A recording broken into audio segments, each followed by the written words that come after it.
Assalamualaikum warahmatullahi wabarakatuh. Selamat pagi dan salam sejahtera bagi kita semua. Yang saya hormati Bapak Pengempuk atau koordinasi saya, Bapak Cep Wahyu STRKS MKes, dan dosen pembimbing saya, Ibu Mawar Puspawarna STRKS MKes. Perkenalkan, saya Nekadek Susun dari Program Studi D4 Teknologi Laboratorium Medis Institut Kesehatan Raja Wali Bandung.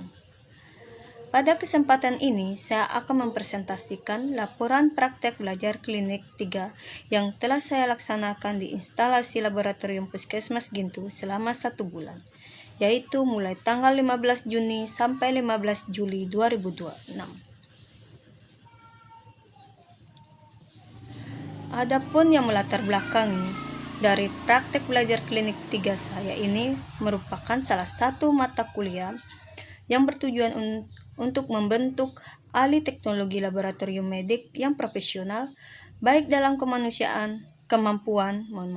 dalam kemampuan teknis maupun manajerial.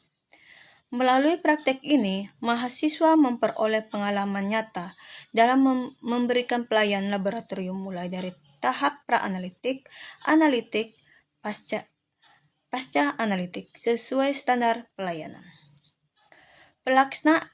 Pelaksanaan praktek belajar klinik 3 juga mengacu pada berbagai regulasi, diantaranya PP nomor 36 tahun 2014 tentang kesehatan, PMK nomor 42 tahun 2015 mengenai praktek ATLM, serta standar profesi ahli teknologi laboratorium medik.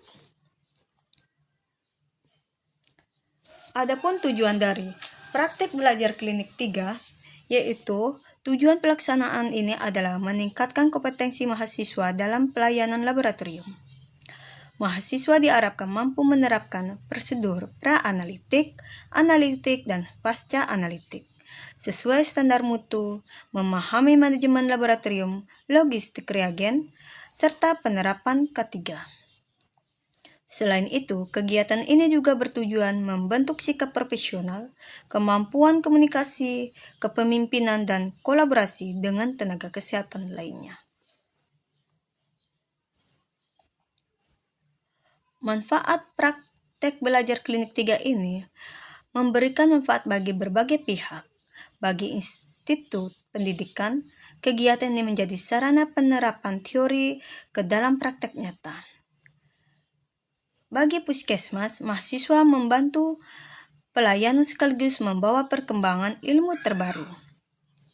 Sedangkan bagi mahasiswa sendiri, praktek belajar klinik 3 ini meningkatkan keterampilan teknis, kemampuan beradaptasi di lingkungan kerja, dan memahami terhadap masalah kesehatan masyarakat. Adapun jenis kegiatan praktek klinik, kegiatan non-teknis dan kegiatan teknis. Dan tempat dan waktu pelaksanaan dilakukan di instalasi laboratorium Puskesmas Gintu.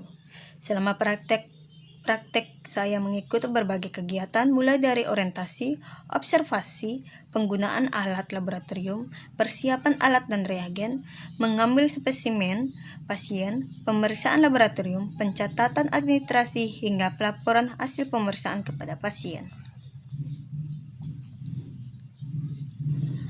Profil Puskesmas Gintu. Puskesmas Gintu merupakan fasilitas pelayanan kesehatan tingkat pertama yang berfokus pada pelayanan promotif, preventif, kuratif, dan rehabilitatif bagi masyarakat Kecamatan Lore Selatan. Visi Puskesmas adalah mewujudkan masyarakat Lore Selatan yang mandiri dalam hidup sehat. Sedangkan misinya yaitu memberikan pelayanan kesehatan yang efektif, efisien, terjangkau, serta meningkatkan kerjasama lintas sektor dalam pembangunan kesehatan. Adapun wilayah kerja di Puskesmas Gintu terdiri dari 8 desa, Desa Gintu, Desa Bewa, Desa Pada, Desa Bomba, Desa Bulili, Desa Badangkea, Desa Bakikau, Desa Runde. Puskesmas Gintu memiliki wilayah kerja yang cukup luas, meliputi 7 desa dengan luas sekitar 685,7 km persegi dan jumlah penduduk sekitar 6.891 jiwa. Luas wilayah tersebut menjadi tantangan tersendiri dalam memberikan pelayanan kesehatan secara merata kepada seluruh masyarakat.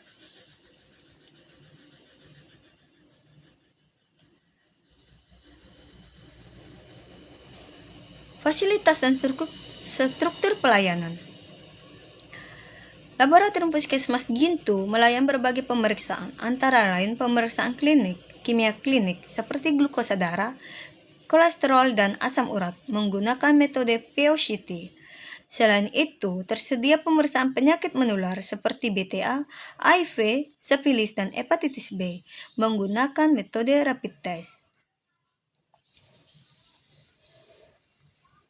Penanggung jawab laboratorium memastikan seluruh proses perjalanan sesuai SOP dan standar mutu.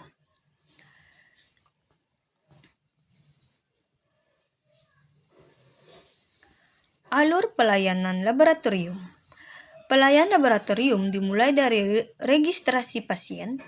Selanjutnya dilakukan tahapan pra-analitik, yaitu persiapan pasien dan pengambilan spesimen. Tahap berikutnya adalah analitik, yaitu pemeriksaan spesimen sesuai SOP dan pengendalian mutu.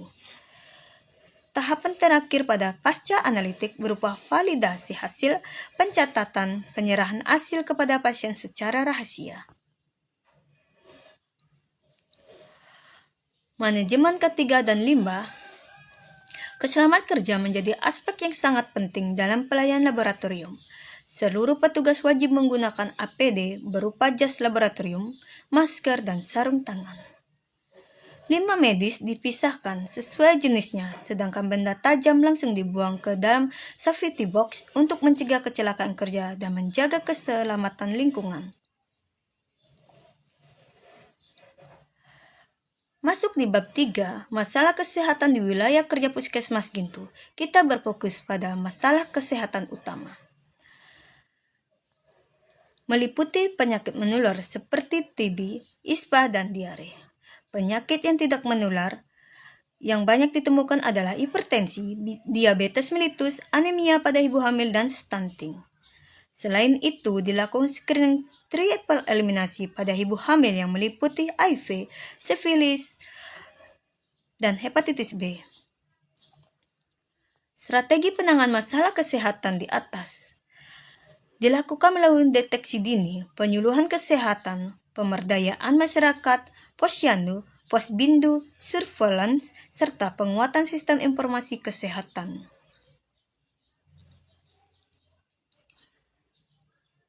Kita masuk ke bab 4, kegiatan selama praktek klinik yang saya lakukan di Puskesmas Gintu, metode pemeriksaan teknis. Selama praktek saya mempelajari beberapa metode pemeriksaan laboratorium. Pemeriksaan POCT menggunakan prinsip biosensor elektrokimia untuk memperoleh hasil secara cepat, 5-15 detik. Sedangkan pemeriksaan HIV, sifilis, dan hepatitis B menggunakan metode imunokromatografi rapid test. Sedangkan pemeriksaan BTA menggunakan metode C-Nielsen untuk mendeteksi bakteri tahan asam. Kita masuk ke rekapitulasi kinerja pemeriksaan. Selama 1 bulan praktek, saya ikut memberikan pelayanan laboratorium kepada 62 pasien melalui dari tahap pra-analitik hingga pasca analitik. Melalui kegiatan tersebut, saya memperoleh pengalaman langsung dalam pelayanan laboratorium primer sesuai standar bermutu. Kita bisa lihat pencatatan register sebanyak 62 pasien atau 100%, sedangkan pengambilan sampel atau sampling sebanyak 50 pasien, yaitu 81%. Sedangkan dalam pemeriksaan kimia darah, sebanyak 49 pemeriksaan, yaitu sebesar 79%. Sedangkan di screening HIV sifilis, dilakukan 12 pemeriksaan, sebesar 19%. Dan yang terakhir pemeriksaan Hemoglobin atau Hb didapatkan 9 pemeriksaan, yaitu 15%.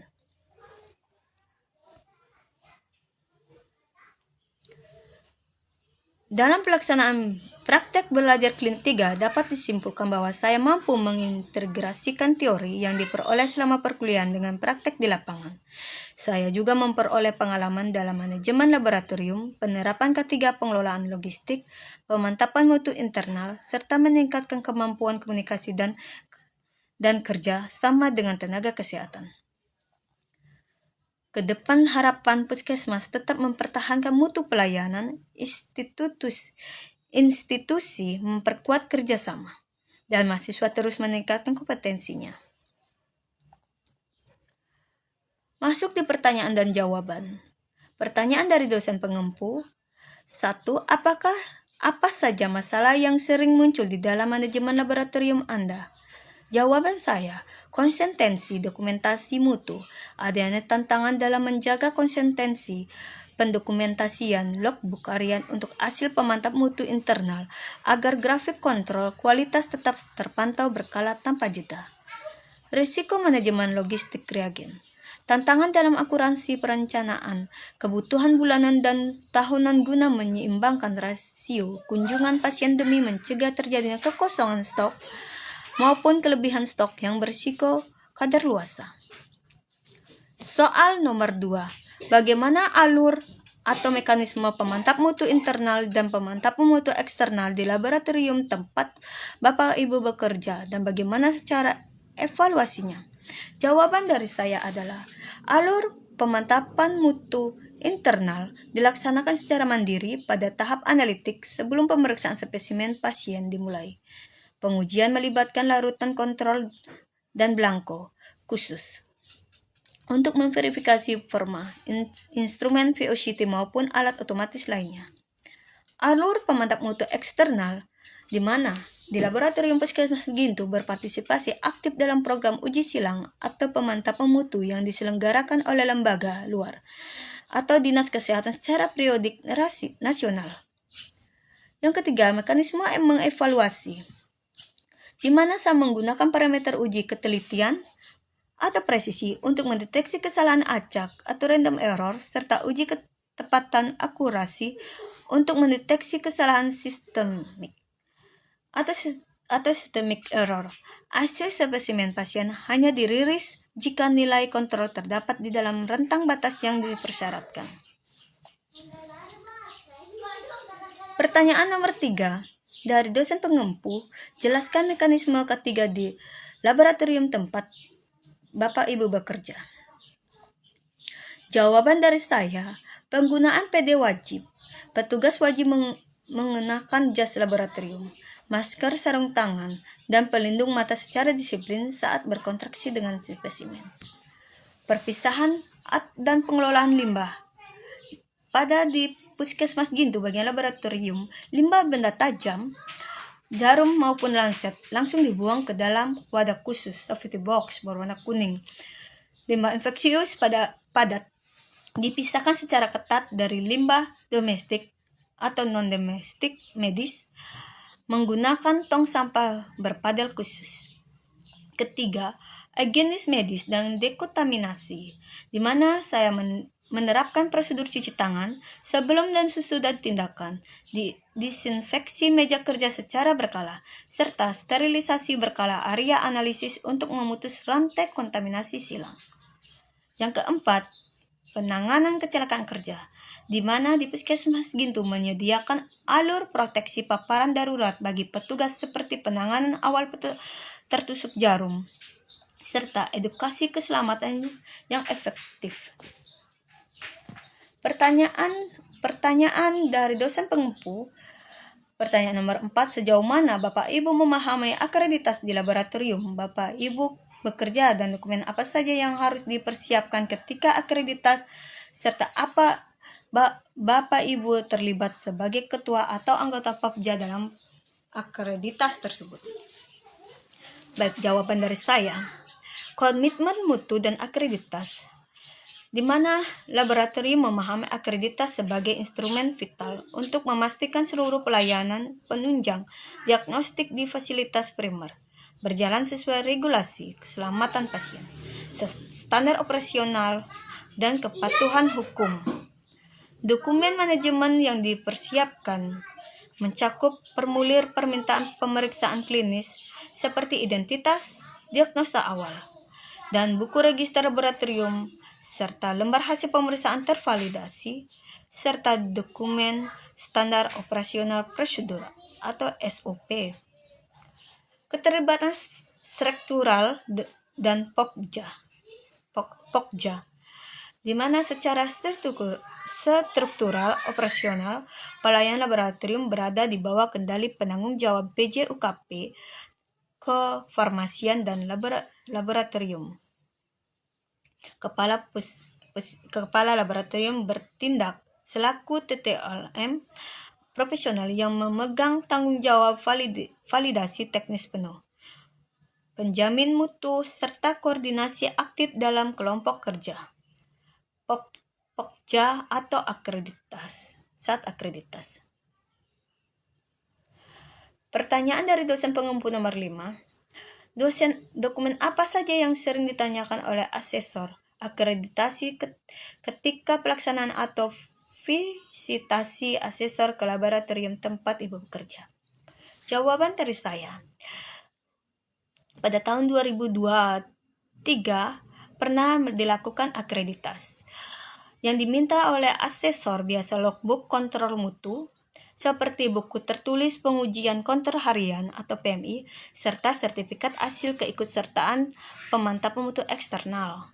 Kedua, dokumen regulasi internal yang biasa diminta, seperti bundel standar operasional prosedur, lengkap mulai dari alur pra-analitik, seperti flebotomi, pelabelan analitik hingga pasca analitik. Terus yang ketiga biasa diminta adalah berkas kredensial dan STR, di mana STR ini harus aktif dan dokumen kompetensinya hukum para ahli teknologi laboratorium medik yang bertugas.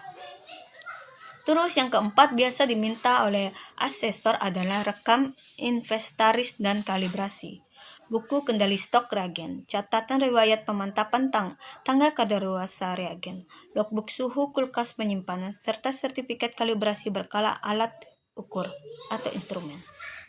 Dan biasanya yang terakhir adalah dokumen implementasi K3, manifest penyerahan atau pengelolaan limbah medis B3, manifest kelayakan safety box, serta logbook pemeliharaan desinfeksi ruangan.